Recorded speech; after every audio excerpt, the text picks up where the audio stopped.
तो आज हम परम्यूटेशन कॉम्बिनेशन के कुछ क्वेश्चन और थोड़े बहुत क्वेश्चन मैट्रिसेस डिटरमिनेंट के देखेंगे।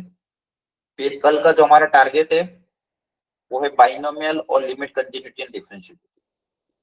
आई होप आप लोग शेड्यूल के हिसाब से वर्कशीट सॉल्व कर रहे होंगे, करोगे तो ही फायदा मिलेगा, अदरवाइज नहीं मिलेगा।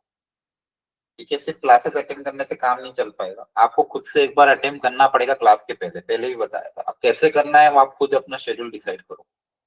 सारा नहीं कर पाते एटलीस्ट कुछ क्वेश्चन अटेम्प्ट करके आए। तो बहुत सारे बच्चे हैं आपकी ही बैचेस में से जो डेली के डेली अपना काम बिना बताए भेजते रहते हैं। ठीक है, तीनों सब्जेक्ट का जो भी शाम को कवर होने वाला है आपको शाम तक भेजना है कि आज की क्लास के पहले पहले जो जो भी कवर हो गया वो आपको अटेम्प्ट करके आना है, तभी इन क्लासेस का फायदा है। चलो, आज आपकी शायद केमिस्ट्री की क्लास ऑफ है, तो वो जो टाइम अगर बचेगा उस टाइम में वर्कशीट्स को सॉल्व कर लेना।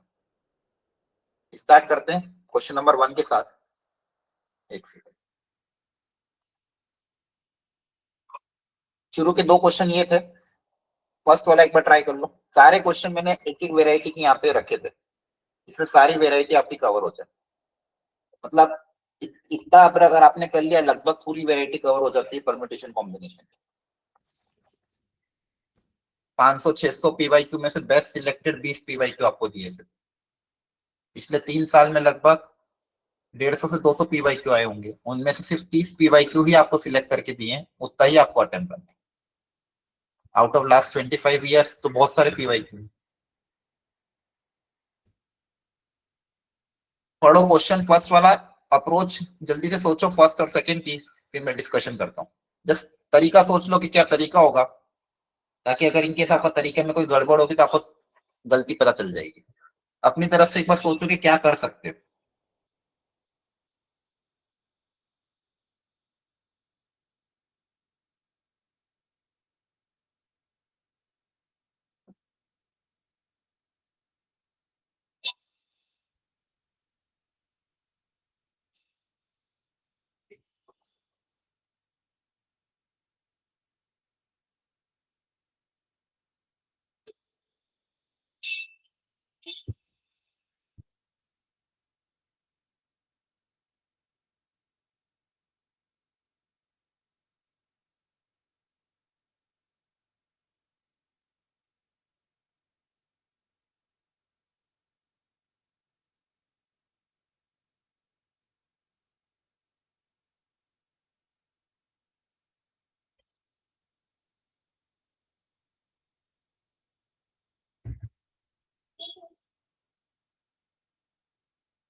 चलो देखो, फर्स्ट क्वेश्चन फंडामेंटल पे बेस्ड था। Total number of ways in which 4 digit odd number can be form. हमेशा पहले कंडीशंस को सेटिस्फाई करा करो, उसके बाद बचे हुए पोजीशन को गिना करो। सबसे पहले ऑड नंबर की कंडीशन कैसे सेटिस्फाई होगी? ऑड नंबर के लिए यूनिट डिजिट पे ऑड नंबर आना चाहिए। कितने ऑड नंबर अवेलेबल है? 1, 2, 3, 4। तो इस जगह को भरने के 4 तरीके, इस जगह को भरने के कितने तरीके हो गए? 4। ठीक है, लास्ट जगह को भर दी, तो यहाँ पे मेरी और की कंडीशन सेटिस्फाई होगी। सबसे पहले और की कंडीशन सेटिस्फाई होगी। अगली कंडीशन क्या है? 4 डिजिट का नंबर होना चाहिए। तो 4 डिजिट का अगर नंबर होना चाहिए तो और जीरो भी आपके पास, तो पहली पोजीशन पे जीरो नहीं आना चाहिए, पहली पोजीशन पे जीरो नहीं आना चाहिए। रिपीटेशन अलाउड है, तो जीरो को छोड़ के कितने नंबर बचे? 5। रिपीटेशन अलाउड, अगर मान लो रिपीटेशन अलाउड नहीं होता तो मुझे 2 नंबर छोड़ने पड़ते, लास्ट वाला नंबर और जीरो, तो मेरे पास यहाँ पे 3 ऑप्शन ही बचते हैं। फिर 4 ऑप्शन बचते हैं। सर 0, हाँ बोलो। अगर लास्ट में 0 भी काउंट करेंगे तो भी ऑड होगा क्या? नहीं, लास्ट में अगर 0 आता है तो नंबर इवन होता है। 10, 20, 30 ये सब क्या 2 से डिविजिबल है ना, तो इवन नंबर ही तो होते हैं। क्लियर है? हाँ जी लास्ट में सर। 0 नहीं आना चाहिए। तो फर्स्ट पोजीशन पे 0 को छोड़ के सब कुछ आ सकता है, तो आपके पास टोटल 6 ऑप्शन थे, तो 6 में से एक ऑप्शन चला गया, तो इसको भरने के 5 तरीके। अच्छा, अब रिपीटेशन अलाउड है, तो रिपीटेशन अलाउड है तो बाकी जगह को आप कितनी भी तरीके से भर सकते हो। तो बाकी जगह को टोटल आपके पास कितने डिजिट अवेलेबल है? 6 डिजिट, तो बाकी जगह को भरने के 6 तरीके। तो टोटल तरीके हो जाएंगे 5 into 6 into 6 into 4। Understood? Yes sir. Yes sir. इसको आप कैलकुलेट कर लेना, तो आ जाएगा 30 into 24। तो ये होगा कितना? 720। Understood? Yes sir. Second question को पढ़ो। Number of arrangement of the letter of the word बनाना such that no two N appear adjacently. दो कोई भी दो लोग साथ में नहीं आना चाहिए, कभी भी ऐसा वर्ड आता है, इसका मतलब कौन सा मेथड? Gap method. दिमाग में छाप लेना। जब भी ऐसे क्वेश्चन में ये लाइन मेंशन हो, this two letter should not be together, this two person should not be together, या फिर this two balls should not be together, this two number should not be together, whenever two number can not be together means उनको gap में बिठाना है। Gap में बिठाना मतलब gap method. तो पहले बचे हुए लोगों को बिठाओ। बचे हुए लोग कौन कौन है? दो एन को छोड़ के बी, ए, ए और ए, ये बचे हुए लोग हैं। दो एन को छोड़ के टोटल मेरे पास कितने लेटर थे? 1 2 3 4 5 6। तो दो एन को छोड़ के 4 लेटर। अब इन 4 लेटर में कितने गैप्स हैं? हमेशा 1 एक्स्ट्रा गैप आता है। जितने नंबर ऑफ एलिमेंट है तो उससे एक एक्स्ट्रा गैप होता है। तो नंबर ऑफ गैप्स कितने हैं? 5 गैप्स है। अब इन 5 गैप्स में मुझे दोनों एन को बिठाना है। इन 5 गैप में से मुझे कितने गैप सिलेक्ट करने हैं? 2 गैप, ताकि उनमें मैं 2 एन को बिठा सकूं। तो 5 में से 2 गैप को सिलेक्ट करने का तरीका क्या होगा? 5C2। तो सबसे पहले मैंने इन 5 में से कोई 2 गैप सिलेक्ट कर लिए, उन 2 गैप्स में दोनों एन को फिटअप कर दिया। अब इसके बाद उन दो जगह में 2 गैप फिट, तो 2 जगह में दोनों एन को अरेंज करना, तो 2 एन को 2 जगह पे अरेंज करने का तरीका क्या होगा? 2 फैक्टोरियल डिवाइड बाय 2 फैक्टोरियल, क्योंकि दोनों एन सेम है। दोनों एन को अरेंज करने का तरीका क्या हो जाएगा? मान लो कोई 2 गैप सिलेक्ट हो गए, उन 2 जगह पे 2 एन को अरेंज करने का तरीका ये हो जाएगा। अब बच्चे हुए 4 लेटर को अरेंज करने का तरीका बताओ क्या होगा? ये बच्चे हुए 4 आपस में और बताना। अपनी जगह में अरेंज होंगे, तो कैसे होगा? 4 फैक्टोरियल डिवाइडेड बाय 3 फैक्टोरियल। ये बच्चे हुए 4 जो लेटर है, इनको आपस में अपनी जगह पे अरेंज करने का तरीका क्या हो जाएगा? 4 फैक्टोरियल डिवाइड बाय 3 फैक्टोरियल। जो लेटर जितनी बार रिपीट होता है उतने फैक्टोरियल से आप डिवाइड करते हो। यहाँ पे 4 लेटर थे, इसमें 3 है, 3 बार रिपीट हो रहा है, ये 3 बार रिपीट हो रहा है, तो इससे डिवाइड बाय 3 फैक्टोरियल। दोनों एन को आपस में अरेंज करने का तरीका एक ही तरीका होगा। एन कॉमा एन आपस में एक ही तरीके से अरेंज होंगे, 2 फैक्टोरियल बाय 2 फैक्टोरियल। यहाँ पे सबसे पहले जब भी एडजेसेंट नहीं है, हमको क्या करना है? गैप्स में बिठाना। तो ये हो गई आपकी गैप मेथड। पहले हमेशा काउंट कर लिया करो कितने गैप है, उनमें से आपको कितने गैप सिलेक्ट करने। तो 5 में से 2 गैप सिलेक्ट करने थे, तो 5C2 हो गया। फिर बच्चे हुए दोनों लेटर्स को अपनी अपनी जगह पे अरेंज कर दिया। बच्चे हुए दोनों लेटर्स को अपनी अपनी जगह अरेंज कर दिया, क्योंकि number of ways to arrange two N. और ये क्या हो गया? Number of ways to arrange remaining letter.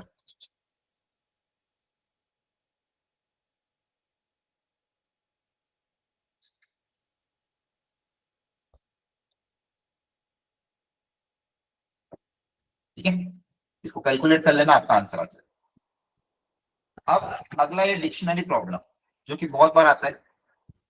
Sachin के वर्ड्स को डिक्शनरी के अलाउंग अरेंज किया है, तो जो वर्ड सचिन है वो कौन से नंबर पे आएगा ये आपको काउंट करना है। सब लोग अच्छे से ट्राई कर लो।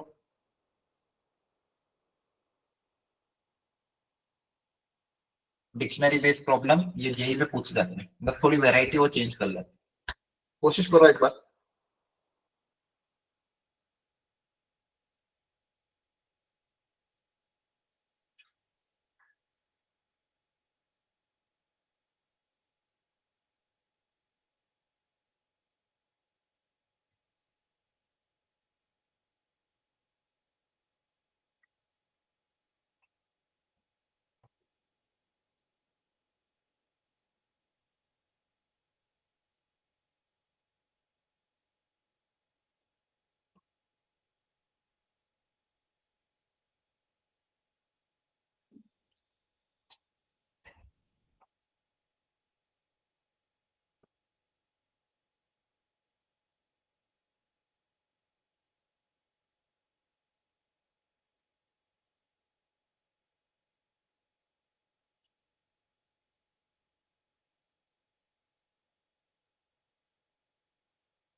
सिर्फ डिक्शनरी वाले के एक बार ऑप्शन दिखा दीजिए।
Done everyone? Yes, sir. 1 minute और मैं दे रहा हूँ बस, एक बच्चे का कॉल आ गया, थोड़ा अर्जेंट है। आप 2 मिनट इसको सॉल्व करो, मैं आ रहा हूँ 1 मिनट में, है ना? 2 मिनट और मुझे। Okay, sir.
ओके, सॉरी, एक अर्जेंट कॉल आ गया था बच्चे का।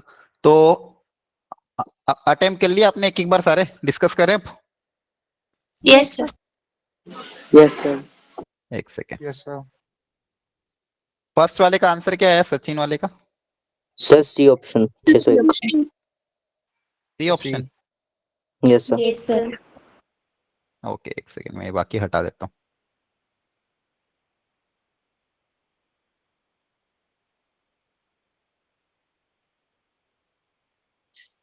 देखो, मैं एक बार फटाफट सिखा देता हूँ शॉर्ट में, अपना अपना आंसर क्रॉस चेक कर लेना। सबसे पहले हम इसको अल्फाबेटिकली अरेंज करते हैं। अल्फाबेटिकली कौन आएगा? ए, सी, फिर क्या आ रहा है बताओ? एच, H, आई, आई N, N. एन, और फिर एस आएगा, है ना? ठीक है, क्लियर हो गया? Yes. अब ये खैर आसान था, Yes. इसमें इतना टफ नहीं था, क्योंकि यहाँ पे जो वर्ड है वो खुद ही अल्फाबेटिकली, एस के बाद सारे अल्फाबेटिकली अरेंज दिख रहे हैं ना, तो आपका जल्दी हो जाएगा काम। तो सबसे पहले मुझे वो हटाने पड़ेंगे जो ए से स्टार्ट हो रहे हैं। तो ए से स्टार्ट होने वाले, अब तो टोटल 6 लेटर है, तो ए से स्टार्ट होने वाले लेटर कितने होंगे? 5 जगह को 5 लेटर को 5 जगह से पे भरना था, 5 फैक्टोरियल, है ना? तो ए से स्टार्ट होने वाले वर्ड कितने बनेंगे? 5 फैक्टोरियल। सी से स्टार्ट होने वाले वर्ड कितने बनेंगे? वापिस से 5 फैक्टोरियल। अंडरस्टूड?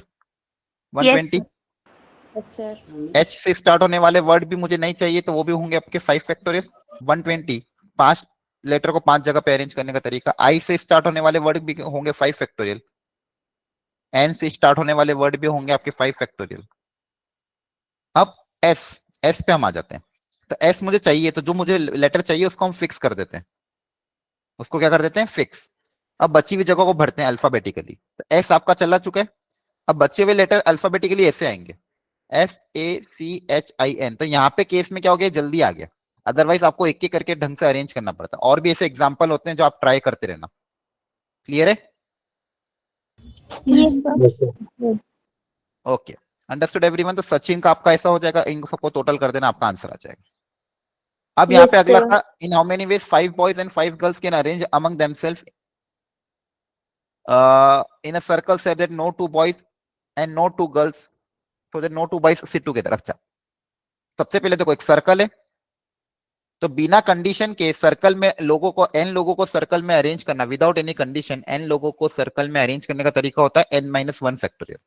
एन लोगों को सर्कल में अरेंज करने का तरीका होता है n-1 फैक्टोरियल। तो सबसे पहले मैं गर्ल्स को अरेंज कर दूंगा, क्योंकि गर्ल्स में कंडीशन नहीं थी, तो 1 2 3 4 5। तो 5 गर्ल्स को सर्कल में अरेंज करने का तरीका क्या हो जाएगा? 5 फैक्टोरियल, सॉरी 4 फैक्टोरियल। 5 गर्ल्स को, ध्यान रखना, एन ऑब्जेक्ट्स को सर्कल में अरेंज करने का तरीका होता है n फैक्टोरियल। एन ऑब्जेक्ट्स को सर्कल में अरेंज करने का तरीका क्या होता है? n factorial. तो यहाँ पे 5 है, तो कितना हो जाएगा? 4 फैक्टोरियल। अब ये बिना कंडीशन का था, लेकिन अब जब मैं बॉयज को अरेंज करूंगा तो रिलेटिव पोजीशन मैटर करेगी, है ना? रिलेटिव पोजीशन मैटर करेगी, तब वो लीनियर अरेंजमेंट जैसे काम करेगा। अब बॉयज कितने हैं? 5, तो 5 बॉयज को इन गैप्स में अरेंज करना है। गैप्स भी कितने होंगे? 5 ही गैप है, B1 B2 B3 B4 B5, क्योंकि शुरू का और आखिरी कोना तो मिक्स हो गया है ना, तो यहाँ पे नंबर ऑफ गैप्स 5 ही रहेंगे। पहले लीनियर के केस में नंबर ऑफ गैप्स कितने रहते थे? 6, क्योंकि वहां पे फर्स्ट और लास्ट पोजीशन अलग अलग होती थी। अब सर्कुलर के केस में नंबर ऑफ गैप्स कितने हैं? 5, 5 ऑब्जेक्ट के 5 गैप। अब इन 5 बॉयज को इन 5 गैप्स में अरेंज करने का तरीका क्या होगा? 5 फैक्टर। इन 5 बॉयज को इन 5 गैप्स में अरेंज करने का तरीका क्या हो जाएगा? 5 factor. Understood? Yes. Yes, Yes. sir. yes, sir. ठीक है। अगला था number of ways of selecting 10 object out of 31 of which 10 are identical and remaining 21 are distinct। बहुत अच्छा क्वेश्चन।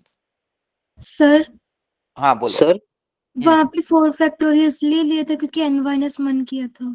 हाँ हाँ, पहले जो नॉर्मल सर्कल में अरेंज करने का तरीका n-1 फैक्टोरियल होता है, तो 5 गर्ल्स को अरेंज करने का तरीका 4 फैक्टोरियल हो गया। ओके सर इस यहाँ- सर्कल में 6 से 10 लोगों का है, मतलब 2 अगर इसमें बीच में ही आ सकते बॉय। कहाँ पे? इसमें 5 फैक्टोरियल कैसे करेंगे वो बता दो, मतलब बीच में भी तो आ सकते हैं बॉय। नहीं, 2 बॉयज को साथ में नहीं रखना है ना, यस सर। 2 बॉयज को साथ में नहीं रखना था। देखो,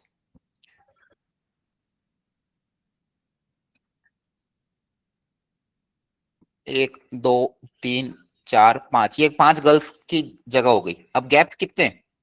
1 2 3 4 5, 5 ही तो गैप है। इन 5 गैप में 5 ऑरेंज हो जाएंगे। देखो मैं सर्कल का केस सारा एक जगह विजुअलाइज कर रहा हूँ, सुनो ध्यान से। n लोगों को सर्कल में अरेंज करना है, n डिफरेंट ऑब्जेक्ट्स को सर्कल में अरेंज करने का तरीका हो जाएगा n-1 factorial without any condition, और विद सम कंडीशन, मतलब with respect to someone, with respect to someone जब भी कोई कंडीशन आ जाए तो फॉर्मूला बनेगा n फैक्टोरियल। अच्छा, और वो नेकलेस वाले क्वेश्चन आ जाए, if anti clockwise and clockwise are same, इसी का केस मान लो नेकलेस वाला आ जाए, एंटी क्लॉकवाइज एंड क्लॉकवाइज अगर सेम हो, फूल की माला वाले क्वेश्चन या नेकलेस वाले क्वेश्चन, तब आपका फॉर्मूला क्या बन जाएगा? n-1 फैक्टोरियल डिवाइड बाय 2, क्योंकि एंटी क्लॉकवाइज और क्लॉकवाइज को अगर आप सेम मान रहे हो तो डिवाइड बाय 2 कर दोगे। बस ये 3 फॉर्मूला है, अंडरस्टूड? Yes, sir.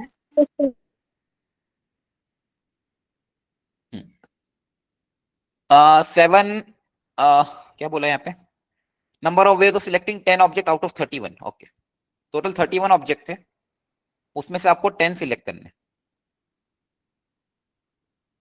अब ये जो 31 ऑब्जेक्ट है इसमें 10 आइडेंटिकल है और 21 डिस्टिंक्ट है। इसमें से आपको 10 ऑब्जेक्ट सिलेक्ट करने, तो 10 ऑब्जेक्ट को सिलेक्ट करने का तरीका क्या होगा ये पूछा गया है ना। तो बताओ क्या होगा? आपको केसेस बनाने पड़ेंगे, क्या करना पड़ेगा बताओ? Number of ways of selecting 10 object out of 31 of which 10 are identical and 21 are distinct। तो देखो क्या केसेस बनेंगे? टोटल 10 ऑब्जेक्ट है। अब इन 10 ऑब्जेक्ट के केसेस क्या बनेंगे कि मान लो आपने 9 आइडेंटिकल में से ले लिए और एक डिस्टिंक्ट में से ले लिया, है ना? Yes, या sir. फिर हो सकता है कि 10 के 10 आइडेंटिकल हो जाए, या तो 10 के 10 आइडेंटिकल हो जाए, या फिर 9 आइडेंटिकल एक डिस्टिंक्ट, या फिर 8 आइडेंटिकल 2 डिस्टिंक्ट, या फिर 7 आइडेंटिकल 3 डिस्टिंक्ट, और करते करते लास्ट क्या बनेगा? 10 डिस्टिंक्ट। हाँ है ना? Yes, sir. अब मुझे बताओ 10 आइडेंटिकल ऑब्जेक्ट हैं आपके पास और 10 आइडेंटिकल ऑब्जेक्ट को सिलेक्ट करना, तो 10 में से 10 आइडेंटिकल ऑब्जेक्ट को सिलेक्ट करने का तरीका क्या होगा? सर एक तरीका होगा, सर, क्योंकि एक सब होगा। ऑब्जेक्ट आइडेंटिकल, कभी भी ध्यान रखना आइडेंटिकल ऑब्जेक्ट को सिलेक्ट करने का एक ही तरीका होगा। आइडेंटिकल ऑब्जेक्ट को सिलेक्ट करने का तरीका क्या होता है? एक। तो 10 के 10 को, जैसे मान लो एक चॉकलेट का डब्बा है, उसमें बहुत सारी चॉकलेट पड़ी, मैं आपको बोलूंगा जाओ 3 चॉकलेट लेके आओ, वो सारी चॉकलेट आइडेंटिकल है, तो आप जाओगे 3 चॉकलेट लेके आ जाओगे, तो आइडेंटिकल चॉकलेट में से कितनी भी सिलेक्ट करने का तरीका एक ही होगा। मान लो आपके पास बोला आगे कि मान लो 5 चॉकलेट लेके आओ उस डब्बे में से, तो आप जाओगे 5 चॉकलेट लेके आ जाओगे, तो वापस एक ही तरीका होगा।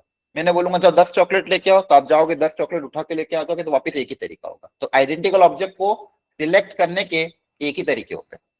अगला 9 आइडेंटिकल ऑब्जेक्ट को सिलेक्ट करने का वापस एक तरीका, और एक डिस्टिंक्ट ऑब्जेक्ट। अब 10 में 21 में से एक डिस्टिंक्ट ऑब्जेक्ट को सिलेक्ट करने का तरीका क्या होगा? 21 डिस्टिंक्ट में से 21 तरीके होंगे, 21 C1।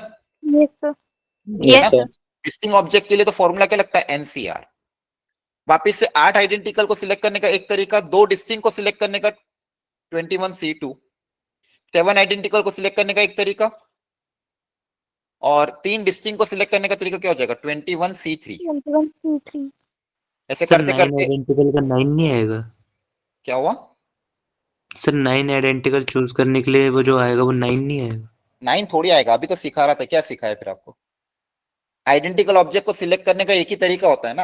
आपको मैं बोलूंगा जाओ चॉकलेट लेके आओ, एक बॉक्स पड़ा जिसमें सारी की 100 आइडेंटिकल चॉकलेट है, आप जब 9 चॉकलेट लेने जाओगे तो वहां पे आप सिलेक्ट करोगे क्या? 9 उठा लोगे ना, एक ही तो तरीका होगा। Okay sir. तो आइडेंटिकल ऑब्जेक्ट को सिलेक्ट करने का, चाहे 9 सिलेक्ट करो, 8 सिलेक्ट करो, 7 सिलेक्ट करो, या 10 सिलेक्ट करो, या 0 सिलेक्ट करो, सब सारे आइडेंटिकल ऑब्जेक्ट को सिलेक्ट करने का एक ही तरीका होगा। 10 आइडेंटिकल ऑब्जेक्ट को सिलेक्ट करने का भी एक तरीका, 9 ऑब्जेक्ट आइडेंटिकल को सिलेक्ट करने का भी एक तरीका, 8 आइडेंटिकल को सिलेक्ट करने का एक तरीका। अंडरस्टूड? Yes, sir. तो यहाँ पे आपका आंसर आएगा फर्स्ट में। आप चाहो तो 12C0 भी इंक्लूड कर सकते हो, 12C0 भी 1 ही होता है।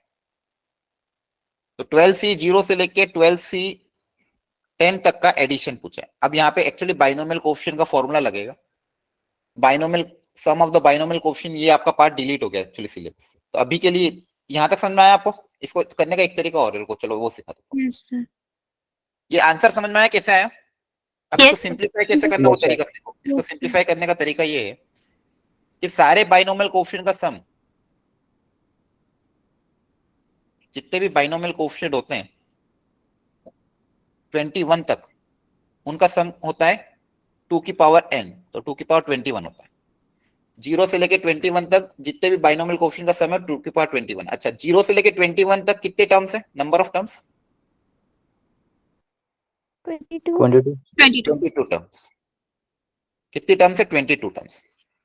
अच्छा, आपको ये भी पता होगा कि NCR और NCn-R बराबर होते हैं, मतलब कोएफिशिएंट पीछे से और आखिरी से कोएफिशिएंट बराबर होते हैं।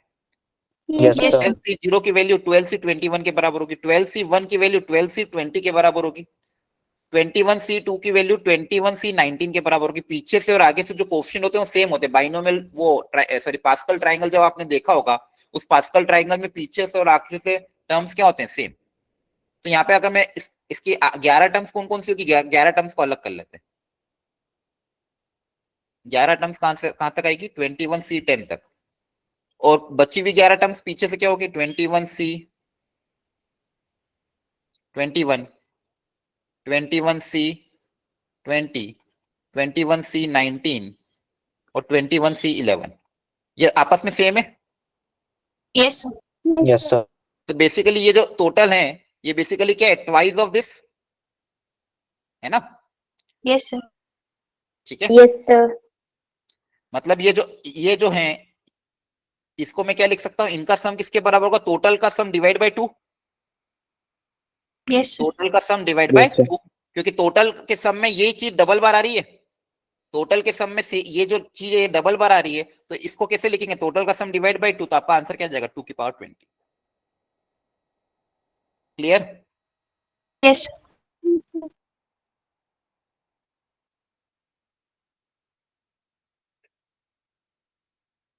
अगला था नंबर ऑफ वेज।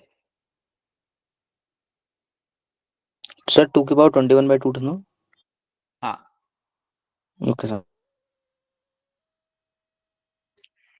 अगला था कि number of 4 words, 4 letters that can be form using the 11 letters of the word examination.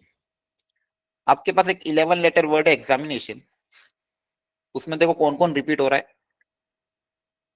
ई एक बार आ रहा है ना?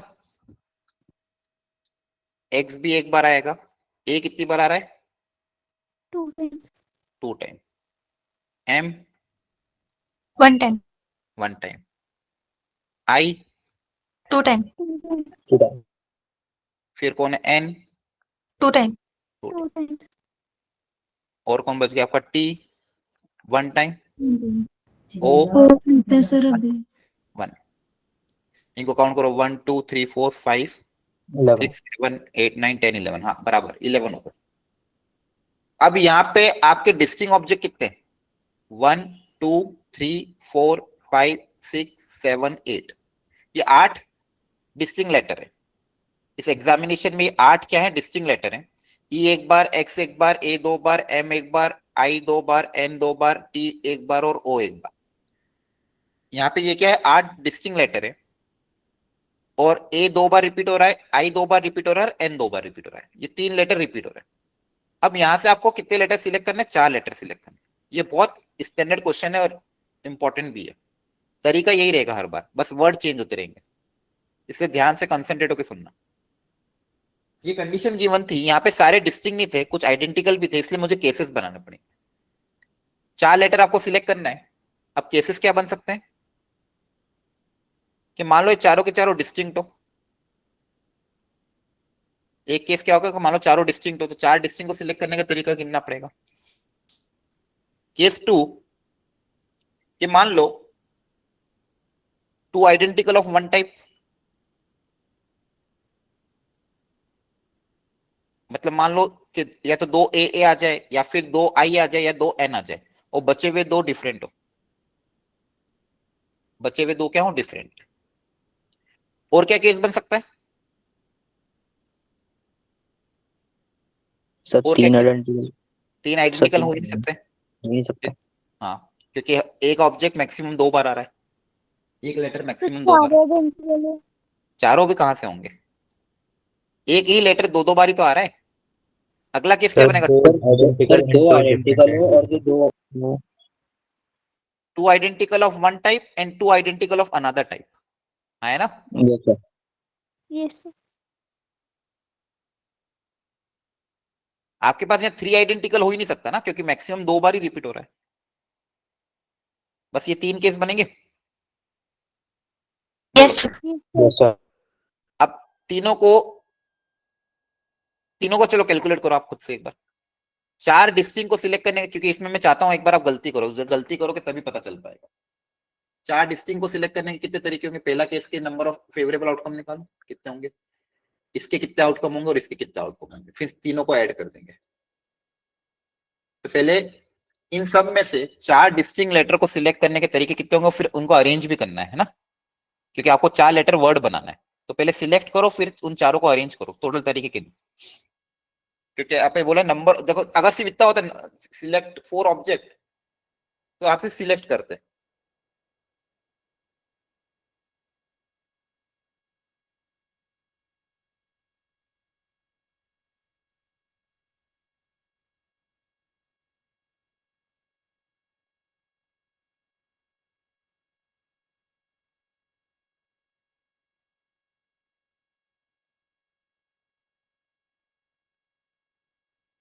तीनों के लिए कैलकुलेट करो।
चलो क्रॉस चेक कर लो। 4 डिस्टिंग को सिलेक्ट करना था, तो डिस्टिंग कितने लेटर अवेलेबल है पहले वो काउंट कर लेते हैं। 1 2 3 4 5 6 7 8, 1 2 3 4 5 6 7 8, टोटल आपके पास 8 डिस्टिंग ऑब्जेक्ट अवेलेबल है, 8 डिस्टिंग लेटर अवेलेबल है। 8 में से आपको 4 सिलेक्ट करने, तो 8 में से 4 को सिलेक्ट करने का तरीका हो जाएगा 8C4, और चारों डिस्टिंग को अरेंज करने का तरीका हो जाएगा 4 फैक्टोरियल। क्लियर है, ये पहला part. Second part, two identical of one type, दो आपके आइडेंटिकल होने चाहिए एक टाइप के, बचे हुए 2 डिफरेंट। तो आइडेंटिकल ऑफ वन टाइप के कितने ऑप्शंस अवेलेबल है, 1 2 3। इन तीनों में से कुछ कोई एक सिलेक्ट करना, एनी वन टाइप। तो इन तीनों में से कोई एक को सिलेक्ट करने के लिए क्या तरीका होगा, 3C1, या तो 3C1 मतलब 3 तरीके, या तो A, A आएगा, या i कोमा i आएगा या फिर n कोमा n आएगा, इन तीनों में से कोई एक आएगा। तो स्टार्टिंग के दो जगहों को भरने के तरीके कितने हैं? 3C1, 2 identical of one type and 2 different. अब इसमें से मान लो कोई एक सिलेक्ट हो गया, तो बच्चे कितने मेरे पास? अब टोटल 8 थे, उसमें से एक चला गया, तो बच्चे कितने? 7 लेटर। उन 7 में से 2 लेटर और सिलेक्ट करना है, तो 3C2। तो ये सिलेक्शन का तरीका हो गया। ये क्या हो गया? सिलेक्शन का। अब उनको अरेंज भी करना है, तो इन 4 लेटर को अरेंज करने का तरीका क्या होगा? 4 फैक्टोरियल, उसमें से 2 आइडेंटिकल है तो डिवाइड बाय 2 फैक्टोरियल। ये सिलेक्शन और ये अरेंजमेंट। लास्ट में था 2 identical of one type and 2 identical of another type, मतलब इन तीनों में से कोई 2 सिलेक्ट करना है ना, इन तीनों में से कोई 2 सिलेक्ट करना है, तो 3C2। मान लो A और I सिलेक्ट कर लिया, तो A I और N सिलेक्ट कर लिया, तो A N। मान लो I और N सिलेक्ट कर लिया, तो I N ऐसे, तो 3C2 हो गया। ये सिलेक्शन हो गया। Arrangement 4 factorial divide by 2 factorial 2 factorial, ये आपका आंसर। अब इन तीनों को आपको ऐड करना पड़ेगा। अंडरस्टूड? कहीं पे अगर गलती हुई हो तो क्रॉस चेक कर लो। तरीका समझ में आ गया? Yes sir. यस एक वेराइटी ये भी आती थी, ABC is the greatest value of this this and this, तो क्या रिलेशन होगा? अच्छा, ये फंडामेंटल कॉन्सेप्ट है। जो NCR का अपना एक्सपेंशन होता है, R की वैल्यू आपकी लाई करती है 0 से लेके N तक, तो इसमें 0 से लेके N में सबसे ग्रेटेस्ट कब होगा? ग्रेटेस्ट कौन सा होता है? ग्रेटेस्ट टर्म कौन सा होता है? नहीं, हाँ, ग्रेटेस्ट कहाँ से आ जाएगा? वो तो सबसे लोएस्ट होता है। N रखोगे तो 1 आएगा ना। ग्रेटेस्ट कब आएगा? ग्रेटेस्ट कहाँ पे आता है? Middle term. हाँ, ग्रेटेस्ट आपका आएगा मिडिल में। आपने पास्कल ट्रायंगल देखा है? n+1/2 होगा ना ऑड के लिए। यस सर, देखा है। ट्रायंगल देखा है? तो पास्कल ट्रायंगल में आपने देखा होगा, जब उसके कोएफिशिएंट आप लिखते हो तो सबसे ग्रेटेस्ट टर्म मिडिल में आता है। जैसे आप अगर एक्सपेंशन करोगे a + b की पावर 4 का, तो a + b की पावर 4 में आप देखोगे सबसे जो ग्रेटेस्ट टर्म आएगा मिडिल में आएगा। तो 19CP आपके किसके एक्सपेंशन में आएगा? a + b की पावर 19 में। अब यहाँ पे नंबर ऑफ टर्म्स कितनी होगी? Total number of terms 20। 20, एक एक्स्ट्रा होती है। Yes sir. अगर नंबर ऑफ टर्म्स आपकी 20 है, तो मिडिल टर्म कौन कौन सी कहां पे आएगी? एक तो इसको 2 से डिवाइड करोगे, 10th टर्म और 11th term. 10th and 11th। जब भी नंबर ऑफ टर्म्स आपकी इवन होती है, तो मिडिल टर्म कैसे निकालते हो? डायरेक्टली एक को 2 से डिवाइड करते हो और एक को +1 कर देते हैं। डायरेक्टली एक तो सर 2 A से + B + C होगा ना? क्या हुआ? A + B + C होगा ना? क्या A + B + C? सर 3 है ना, A B C। नहीं, मैं तो अभी एक की बात कर रहा हूँ। अच्छा, ये A B इसको छोड़ो, यहाँ पे X और Y ले लो, ये A B अलग है। X + Y की पावर 19, यहाँ पे 19CR आ रहा है ना, तो 19CR किसके एक्सपेंशन में आएगा? X + Y की पावर N में आएगा। ठीक है, ओके सर। X + Y की पावर N के एक्सपेंशन में 19CR का टर्म आएगा। तो यहाँ पे आपके पास अगर पावर 19 होती है, कंसंट्रेट होकर सुनो, ठीक है सब लोग, पावर अगर 19 होती है तो टोटल नंबर ऑफ टर्म्स आपकी 20 हो जाएगी। टोटल नंबर ऑफ टर्म्स जब भी इवन होती है तो मिडिल में 2 टर्म आती है, 10th और 11th। अब 10th टर्म कैसे लिखते हैं ना? इसके एक्सपेंशन में जो 10th टर्म आएगा वो आएगा 19C9, ये आपका 10th आएगा, और 11th टर्म आएगा 19C10। और एक्चुअली दोनों सेम है, क्योंकि NCR और NCR सेम होते हैं, तो या तो ये और या ये, दोनों में से कोई एक यूज कर सकते हैं। सेकेंड था आपका 20CQ। अब 20CQ किसके एक्सपेंशन में आएगा? X + Y की पावर 20 के एक्सपेंशन में आएगा। अगर पावर 20 है तो नंबर ऑफ टर्म्स आपकी 21 होगी। 21। और नंबर ऑफ टर्म्स अगर आपकी ऑड है, जब भी आपके पास नंबर ऑफ टर्म्स ऑड होती है तो मिडिल टर्म निकालने का तरीका होता है n + 1/2। तो 21 में +1 करके डिवाइड बाय 2 कर देना, तो यहां से आपका 11th टर्म आएगा। 11th टर्म आपकी मिडिल टर्म आएगी। ध्यान रखना, जब भी नंबर ऑफ टर्म्स इवन है तो डायरेक्टली 2 से डिवाइड कर दो और +1 कर दो अलग से। जब भी नंबर ऑफ टर्म्स ऑड है +1 करके डिवाइड बाय 2 करोगे तो आपकी मिडिल टर्म आएगी। जब भी नंबर ऑफ टर्म्स ऑड होती है तो एक मिडिल टर्म आती है, जब भी total number of terms even होती है तो दो मिडिल टर्म आती है। नंबर ऑफ टर्म्स अगर ऑड है तो एक मिडिल टर्म, और कैसे पता करते हैं, उसमें +1 डिवाइड बाय 2, तो यहाँ पे 11th टर्म, तो इसकी 11th टर्म क्या आएगी 20c10। 11th टर्म का क्वेश्चन क्या आएगा 20c10। आपको बाइनोमियल में, बाइनोमियल के केस में जनरल टर्म का जो फॉर्मूला होता था TR+1 वाला फॉर्मूला, TR+1 का फॉर्मूला क्या था, अगर यहाँ पे R+1 है तो यहाँ पे क्या आता था NCR, x की power n minus r, y की पावर r। तो यहाँ पे R+1 टर्म में यहाँ पे क्या आता है R आता है, इसलिए मैं यहाँ पे क्या लिख रहा हूँ 11th टर्म में यहाँ पे क्या आएगा 10 आएगा, 10th टर्म में यहाँ पे क्या आएगा 9, 11th टर्म में यहाँ पे क्या आएगा 10, तो यहाँ पे क्वेश्चन क्या आ जाएगा 20c10। और सिमिलरली लास्ट वाले में 21 कब आएगा, जब नंबर ऑफ टर्म्स, जब पावर 21 होगी, पावर 21 है तो number of terms 22, number of terms 22 है तो मिडिल टर्म आएगी 11th एंड 12th। तो लास्ट वाले केस में मैक्सिमम कहां पे आएगा 11th एंड 12th टर्म, तो 11th टर्म कहां पे आएगी 10 पे, और 12th टर्म ये, तो दोनों में कोई एक ले सकते हो आप, या तो ये या तो ये, दोनों की बात सेम ही है। अब ए की वैल्यू 9,10, ए आप मतलब सॉरी हाँ A B C are the greatest value, हाँ तो ए आपका क्या आ जाएगा, या तो ये या तो ये, इन दोनों में से कोई एक कंसिडर कर सकते हो। बी की वैल्यू इन दोनों में से कोई एक कंसिडर कर सकते हो, सी की वैल्यू इन दोनों में से कोई एक कंसिडर कर सकते हो, फिर तीनों का रेशियो निकालना है।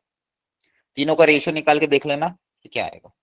तो ध्यान रखना बस मिडिल टर्म का कॉन्सेप्ट था इस क्वेश्चन में, कि मिडिल टर्म कैसे निकाली जाए, तो यह तरीका होता है मिडिल टर्म को निकालने का। हाँ बोलो हर्ष, डाउट है, हैंड रेस किया है, डाउट है क्या? ठीक है, अब मैं एक और डिक्शनरी का प्रॉब्लम आपको दे रहा हूं, थोड़ा सा इंपॉर्टेंट होता है डिक्शनरी का प्रॉब्लम। तो एक और वेराइटी आती है डिक्शनरी में, उसको आप ट्राई कर लो ताकि ये कंफर्म हो जाएगा, पक्का हो जाएगा। सर ये फर्दर सोल्व कैसे होगा इतने के बाद? आपको रेशियो लेना पड़ेगा, किसी एक एक वैल्यू को उठाना पड़ेगा। सर क्या ये एक important है ये करें दोबारा ट्राई? क्या हुआ, ये वाला ना थोड़ा समझ नहीं आया, दोबारा ट्राई करें या स्किप कर सकते हैं इसे? स्किप कर सकते हो, ठीक है, 5 साल में एक या दो बार ही पूछा है, ठीक है, 5-10 साल में छोड़ देना। डिक्शनरी वाला अच्छे से ट्राई कर लेना बस, और जो बचे हुए क्वेश्चन मैंने ट्राई करा है उनको कर लेना। क्लियर है? Yes sir. Yes sir. ये वाला कर लो ट्राई। 2022 में भी एक क्वेश्चन आया था, देखो डिक्शनरी के 2 प्रॉब्लम आए थे, दोनों में एक एक करके दे रहा हूं आपको। कभी कभी रैंक पूछते हैं, कभी कभी वर्ड दे देते हैं, सॉरी रैंक दे देते हैं, पूछते हैं कौन सा वर्ड आएगा इस रैंक पे। तो 2 वेराइटी आती है डिक्शनरी में।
ठीक है, कर रहा हूँ ना अटेम्प्ट, मैं साइड बाय साइड लिखते जा रहा हूँ। Sir yes sir. A alphabetically बताना कौन आ रहा है।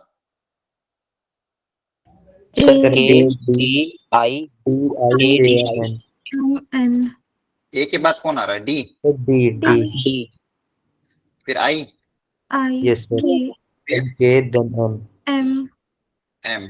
double N। 1 2 3 4 5 6 7, 2 एन है क्या, ठीक है। हाँ जी। 1 2 3 4 5 6 7, ओके। आपको ये वाला वर्ड लाना था, फटाफट कैलकुलेट करो और अगला भी ट्राई करो, तब तक मैं यहाँ पे लिखता हूँ। ए से स्टार्ट होने वाले वर्ड कितने होंगे। अब टोटल आपके पास 7 लेटर थे, बच्चे कितनी जगह 6, इन 6 जगह को अरेंज करने का तरीका 6 फैक्टोरियल, एन 2 बार रिपीट हो रहा है, डिवाइड बाय 2 फैक्टोरियल। 6 जगह को अरेंज करने का तरीका 6 जगह को 6 लोगों से 6 लेटर से बनना है, 6 फैक्टोरियल डिवाइडेड बाय 2 फैक्टोरियल, क्योंकि एन 2 बार रिपीट हो रहा है। ये सही था। Yes, sir. yes sir 720 divide by 2। अब अगली बार ए के बाद अगला लेटर आएगा डी, तो डी से स्टार्ट होने वाले वर्ड से हटा दो, तो वापस से ये सेम आएगा। फिर आई से स्टार्ट होने वाले सारे वर्ड हटा देंगे, तो वो वापस से क्या आएगा, सेम। फिर आई के बाद अगला नंबर आ रहा है के का, तो के से स्टार्ट होने वाले सारे वर्ड भी हटा देंगे, क्योंकि मुझे चाहिए एम से स्टार्ट होने वाला, तो जब तक एम नहीं आएगा जब तक मैं करता जाऊंगा। तो ये भी वापस कितना आएगा, सेम। कितना आएगा, ये 360, ये भी 360, ये भी 360, तो यहाँ तक तो हम आ गए। के बाद अगली बारी आएगी एम की, एम पे हमको स्टॉप करना पड़ेगा, तो जो चाहिए उसको बॉक्स में लिख दो, जो चाहिए उसको बॉक्स में लिख दो। अब आगे के कैलकुलेशन करते हैं, 1 2, जो चाहिए उसको बॉक्स में रख दिया, 1 2 3 4 5 6, बॉक्स में चला गया, इसको कैंसिल कर दो। अब सीक्वेंस में कौन आएगा, ए, सीक्वेंस में कौन आएगा, एम के बाद ए आएगा। ए भी आपको चाहिए, तो जो चाहिए उसको वापस बॉक्स में रख दो, मतलब फिक्स हो गया, इसको अब हिलाना नहीं, क्योंकि ए भी आपको चाहिए, तो ए भी चला गया। ए के बाद अगले सीक्वेंस में कौन आएगा, डी आएगा। डी आपको नहीं चाहिए, डी आपको चाहिए कि नहीं चाहिए, तो डी को नॉर्मली लिख दिया। एम ए डी से स्टार्ट होने वाले वर्ड कितने हो जाएंगे, अब देखो 4 जगह को भरने का तरीका 4 फैक्टोरियल, 2 बार एन रिपीट हो रहा है, डिवाइड बाय 2 फैक्टोरियल। क्लियर है, तो 24/2 दैट इज 12। यहां तक समझ में आया। Yes sir. ठीक है, अब यहाँ पे एम फिक्स है, ए फिक्स है, एम फिक्स हो गया, ए फिक्स हो गया। अब डी के बाद अगली बारी किसकी आएगी, आई की,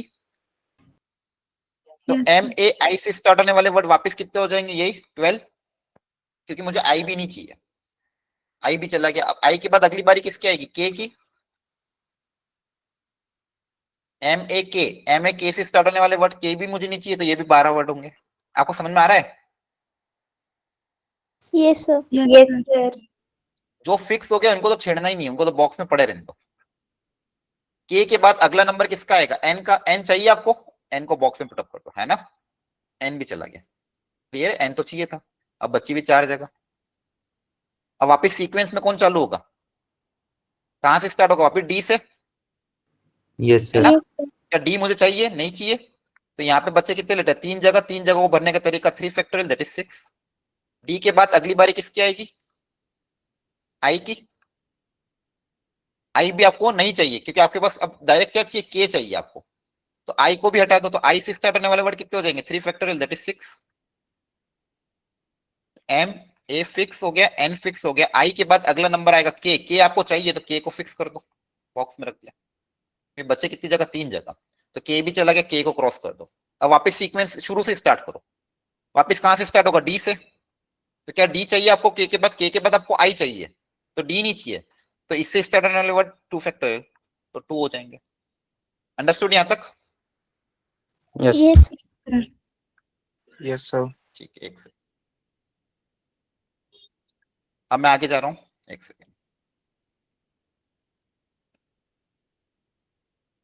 ये ऊपर वाला क्वेश्चन हटा देता हूं अभी के लिए। अब एम फिक्स हो चुका था, ए फिक्स हो गया था, एन फिक्स हो गया था, के फिक्स हो गया था। अब डी के बाद अगले किसकी बारी आएगी, आई की। क्या के बाद आपको आई चाहिए था, तो आई को फिक्स कर देंगे।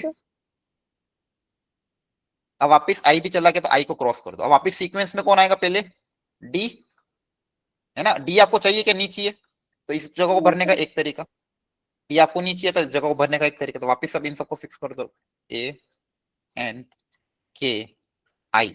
डी के बाद अगली बारी किसकी आएगी? डी के बाद अगला नंबर किसका आएगा? एन का। एन आपको चाहिए था, फिक्स कर दो लास्ट वाला लेटर पर जगह डी, ये आपकी रैंक आ जाएगी, ये आपका रैंक आ जाएगा। इन सारे को आपको ऐड करना है, तो जो भी आंसर आएगा आपका आ जाएगा। अंडरस्टूड? Yes sir. ठीक है, तो एक वेराइटी ये आती है, इसकी प्रैक्टिस कर लेना और नहीं समझ में आया। अगला जो पूछा था उसमें पूछा था कि 440 पोजीशन पे क्या आएगा, इसमें थोड़ा दिमाग लगाना पड़ेगा आपको, एक एक करके प्रॉपर्ली कैलकुलेट करना पड़ेगा कि 440th पोजीशन पे कौन सा चारों ऑप्शन में से आएगा। ठीक है, एक एक करके पहले देखना पड़ेगा कहां से सर। अब यहाँ पे कानपुर में अल्फाबेटिकली अरेंज करोगे तो सबसे पहले क्या आ रहा है? ए, फिर करा था कि नहीं करा? सर अभी कर रहे हैं। ठीक है, तरीका सीख लो, टाइम होने वाला है। ए के बाद बताओ क्या आएगा? सर ए के बाद आएगा K N P U, then N आएगा, देन पी आएगा, देन यू आएगा, आर फिर यू। ओके, टोटल 6 लेटर है यहाँ पे, सारे के सारे डिफरेंट है। तो ए से स्टार्ट होने वाले वर्ड पहले हटा दोगे तो ए से स्टार्ट होने वाले वर्ड कितने हो जाएंगे? 5 जगहों को भरने के तरीके 5 फैक्टोरियल है ना। ए के बाद किसका नंबर आएगा? के का। के अब देखो आपको 440 पोजीशन तक आना है, तो 120 वर्ड तो ये चले गए। 120 वर्ड कौन से होंगे? जो ए से स्टार्ट होने वाले। फिर के से स्टार्ट होने वाले वर्ड कितने होंगे? वापस 5 फैक्टोरियल 120, तो ये आ जाएंगे 240। आपको 440 तक पहुंचना है। फिर के बाद आ जाएगा एन, है ना। Yes sir. एन से स्टार्ट होने वाले वर्ड वापस कितने हो जाएंगे? 5 फैक्टोरियल, दैट इज 120। तो यहां तक कितना हो गया आपका? 360। 360। फिर एन के बाद बारी आएगी पी। पी से स्टार्ट होने वाले वर्ड कितने हो जाएंगे? वापस 120। ये कितना हो जाएगा? 480। तो आप आगे चले गए तो आपको रुकना पड़ेगा, है ना। मतलब पी के बाद आपको धीरे धीरे सॉल्व करना पड़ेगा। तो यहां तक आपके वर्ड कितने आ गए थे? 360 वर्ड। 360। तो यहां तक सारे वर्ड हट जाएंगे, एन से स्टार्ट होने वाले सारे वर्ड हट जाएंगे। इसके बाद आप आओगे पी पे। अब पी से स्टार्ट होने वाले सारे वर्ड आप लोगे तो 480 तक जाएगा, लास्ट वर्ड 480 तक जाएगा। मुझे 480 तक नहीं जाना, मुझे बीच में रुकना है, तो पी को बॉक्स में रख देते हैं। पी को क्या रख दिया? बॉक्स में, क्योंकि पी तो आपको फिक्स कर दिया आपने, क्योंकि पी के आगे नहीं जा सकते, क्योंकि पी का लास्ट वर्ड 480 तक आ रहा है, 480 तक पहुंचना नहीं है। तो पी चला गया तो पी को हटा दो। अब सीक्वेंस में कौन आएगा? पहले ए है ना। सो पी ए से स्टार्ट होने वाले वर्ड कितने बनेंगे? तो 4 जगह को भरने का तरीका 4 फैक्टोरियल इट इज 24। तो पहले कितना आ चुका था? 360। 360 में 24 ऐड करोगे कितना आएगा? 384। 384। अभी और आगे आपको जाना है। अब ए वाला हटा दो, तो पी आपका फिक्स था। पी ए से सारे वर्ड हट जाएंगे, क्योंकि मुझे यहां तक तो पहुंचना ही नहीं। तो पी ए के बाद अगली बारी किसकी आएगी? पी के की, है ना। तो पी और के से स्टार्ट होने वाले वर्ड कितने आ जाएंगे? वापिस से इस 24 और ऐड हो जाएगा, इसमें 24 और ऐड हो जाएगा। तो यहाँ पे कहां तक पहुंच जाओगे आप? 408 तक, है ना। यस। अब आप और आगे जाना है, तो पी और के से स्टार्ट होने वाले सारे वर्ड हट चुके हैं। अब के बाद किसकी बारी आएगी? ए चला गया, के चला गया, एन की बारी। तो पी और एन से स्टार्ट होने वाले वर्ड वापस कितने होंगे? 24। इसमें 24 ऐड करोगे तो आएगा 432। ठीक है, तो 432 तक आ चुके। अब यहाँ पे हमको थोड़ा रुकना पड़ेगा। अगली बारी किसकी आएगी? पी। एन के बाद एन चला गया, अगली बारी किसकी आएगी? आर की। आर की आएगी ना। Yes sir. ए हो गया, के हो गया, एन हो गया। तो पी एन तक आपको चाहिए ही नहीं। एन के बाद किसकी बारी आएगी? आर की चाहिए, आर की। अब यहाँ पे अगर मैं वापस 24 ऐड करूंगा, 24 ऐड करूंगा तो 440 से आगे चला जाएगा। तो मुझे वापस यहाँ रुकना पड़ेगा, तो अगला लेटर आप सोचना पड़ेगा। तो पी आर को फिक्स कर दिया, आर को फिक्स कर दिया, आर को कैंसिल कर दो। अब सीक्वेंस में वापस कहां से स्टार्ट होगा? ए से। तो पी आर ए से स्टार्ट होने वाले वर्ड कितने होंगे? 3 फैक्टोरियल। मतलब 6। यहाँ पे ऐड करोगे तो 438। यहाँ तक 438 तक पहुंच गए। तो पी आर ए के सारे वर्ड हट गए। तो पी फिक्स था, आर फिक्स था, ए तो आपका वो था ना चेंज होने वाला। अब ए के बाद अगला नंबर किसका आएगा? के का, है ना। अब यहाँ पे अगर मैं वापस 3 फैक्टोरियल लूंगा तो क्रॉस हो जाएगा, तो के को भी फिक्स कर देते। के को भी क्या कर दिया, फिक्स कर दिया।